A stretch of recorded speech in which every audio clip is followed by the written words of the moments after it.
Occam's razor, John F. Kennedy. On November 22, 1963, President John F. Kennedy was assassinated while traveling through Dallas in a motorcade.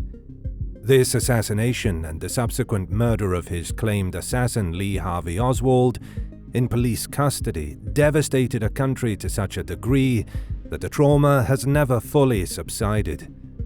The Warren Commission, a commission of inquiry created by JFK's successor Lyndon B. Johnson, published a lengthy report supporting the official conclusion that Oswald had assassinated Kennedy and acted alone.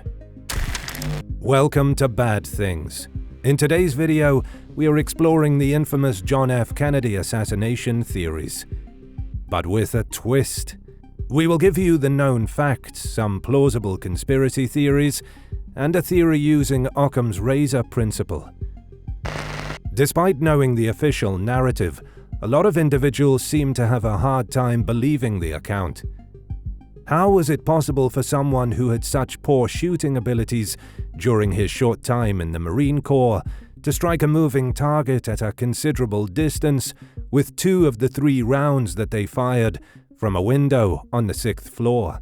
What if Oswald was speaking the truth when he declared, "I'm just a patsy," after he was arrested for the assassination of John F. Kennedy? And didn't it seem a little bit too easy that Jack Ruby, the proprietor of a nightclub who had obvious links to organized crime, managed to get near enough to Oswald to murder him before he could say anything more? Or was the assassination of possibly the most beloved US president, just as it seems, and follows the official narrative? What is Occam's razor theory? One of the most helpful mental models for finding solutions to issues is called Occam's razor, which is also known as the rule of parsimony. It promotes simplicity by concentrating on the essential components of the issue at hand, excluding possibilities that are highly implausible, and searching for answers that make fewer assumptions. First, let's look at the known facts. JFK, his wife Jackie Kennedy, and Vice President Lyndon B. Johnson were on a 2-day campaign tour to Texas. On November 22, 1963, in Dallas, JFK, Jacqueline Kennedy, Democratic Texas Governor John Connally, and his wife traveled together in an open custom convertible to Trade Mart, where JFK was scheduled to deliver a speech. As the vehicle passed a Texas school book depository, gunfire was heard. According to the Warren report, 1 bullet traveled through the president's neck and Governor Connally's shoulder and wrist before entering his thigh. Later at Parkland Memorial Hospital, a medical examiner confirmed that John F. Kennedy had passed away. Bullet casings were discovered near a window on the 6th story of the Texas school book depository, and it was later decided that Lee Harvey Oswald had a firearm located somewhere on the 6th floor. Oswald had been employed there for about 1 month, and he was spotted entering and staying in the building immediately after the shooting. In the view of several witnesses, Oswald shot Dallas police officer J.D. Tippit with a .38 revolver after fleeing to the boarding house where he was living. On November 24th, while being moved from City Hall to County Prison, nightclub owner Jack Ruby shot and murdered Oswald in front of the press. Oswald had protested his innocence. Lee Harvey Oswald had a history of violence from an early age. He even used a knife to threaten his half-brother. He left high school and enlisted in the Marines. While in the Marines, he began voicing strong pro-Soviet beliefs. Oswald received a secured release from the Marines, and 9 days later he traveled to the Soviet Union in a failed attempt to become a citizen. The CIA questioned him upon his return to the United States to ensure he was not a danger. While Oswald was living in Dallas, he was under intense FBI monitoring. The Secret Service, who coordinated JFK's visit to the city, was not informed about Oswald by the FBI. The conspiracy theories. No other major event in history has as many variations of theories as that of the assassination of JFK. Here are 3 of our most plausible conspiracy theories. Number 1. A mob hit. There have been persistent accusations over the years that JFK had ties to the Italian mafia. Judith Campbell Exner, a reputed presidential mistress, purportedly claimed she organized a meeting between John F. Kennedy and Chicago mafia boss Sam Giancana so that JFK could solicit Giancana's help during the 1960 presidential election. It is also well documented that the CIA sought the assistance of organized crime in its efforts to kill Fidel Castro. The mafia started to see JFK and his brother, Attorney General Robert F. Kennedy, as fierce foes due to the latter's attempts to eliminate mafia control over the Teamsters Union. An attorney who represented Teamsters president Jimmy Hoffa, Frank Regano, said in a 1994 book that Hoffa asked mafia bosses Santos Trafficante and Carlos Marcello to plan the killing of John F. Kennedy. Hoffa vanished abruptly in 1975 and was proclaimed legally deceased in 1982. Regano further said that in 1987, a dying Trafficante admitted to participating in the assassination of the president and expressed sorrow, stating, "We should have killed Bobby instead."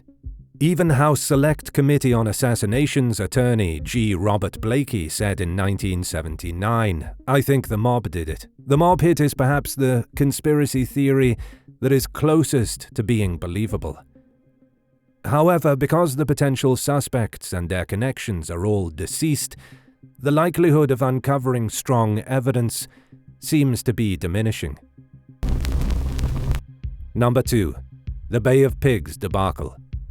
In April 1961, during the anti-Castro exile invasion of Cuba, planned by the CIA, the president made a last-minute decision to leave U.S. bomber planes on the ground.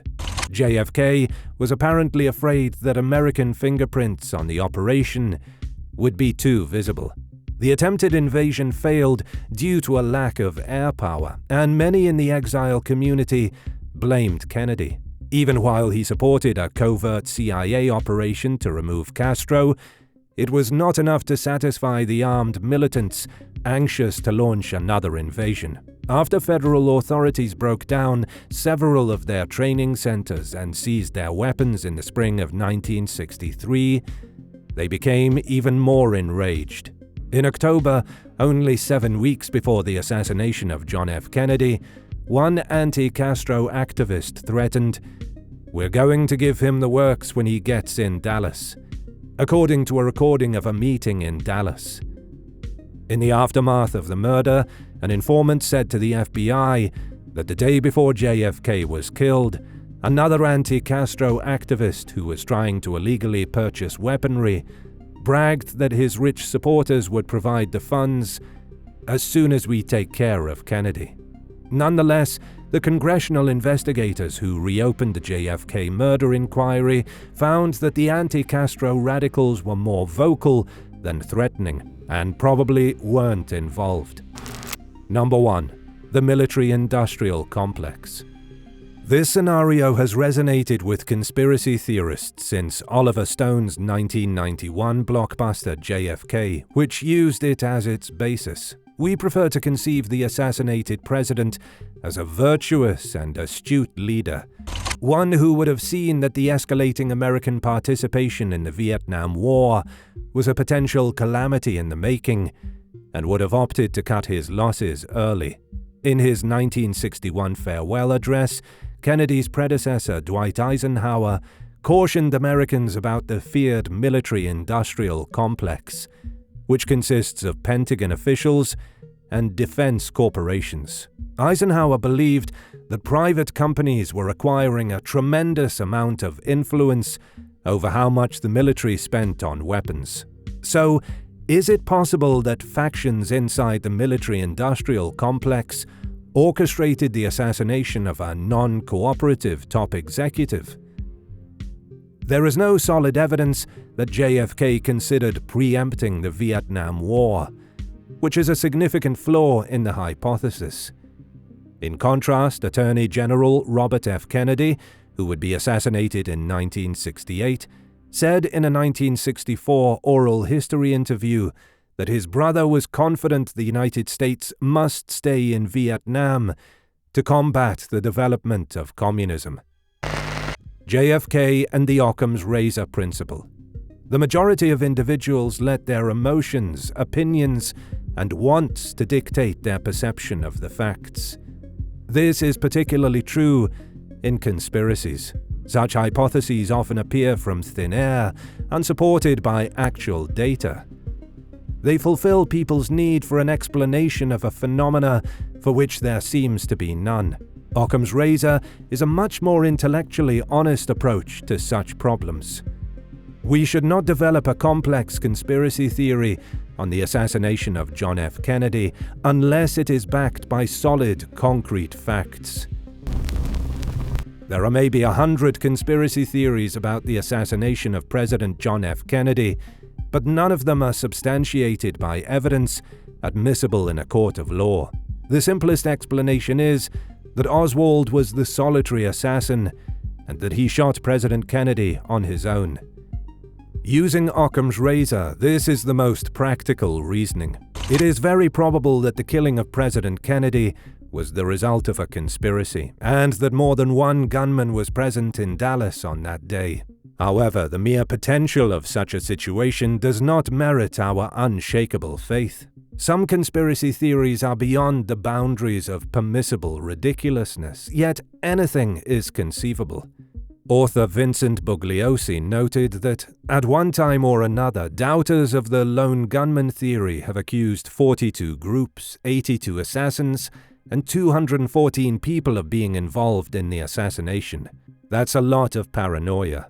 Logic and good reason prohibit us from attaching our beliefs to a theory just because it meets our political, religious, or philosophical desires. Although some hypotheses are more sophisticated than others, none has offered adequate evidence to justify their claims. Among the prominent ideas reasonable investigators have refuted are the claims that LBJ was responsible, the military-industrial complex, or the mob was responsible. Oswald may have acted alone as part of an undisclosed conspiracy, or the CIA may have been behind the assassination. However, even these hypotheses lack the type of data that would accord them substantial weight.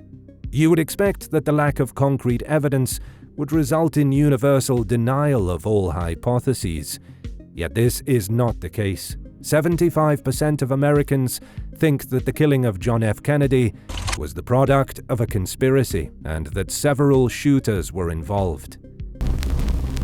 It is appropriate to have an open mind on the idea that Oswald was just part of a huge plot to assassinate John F. Kennedy, but unless empirical, scientific, historical, and rock-solid proof is shown, maybe Occam's razor principle is the way to study this historic moment.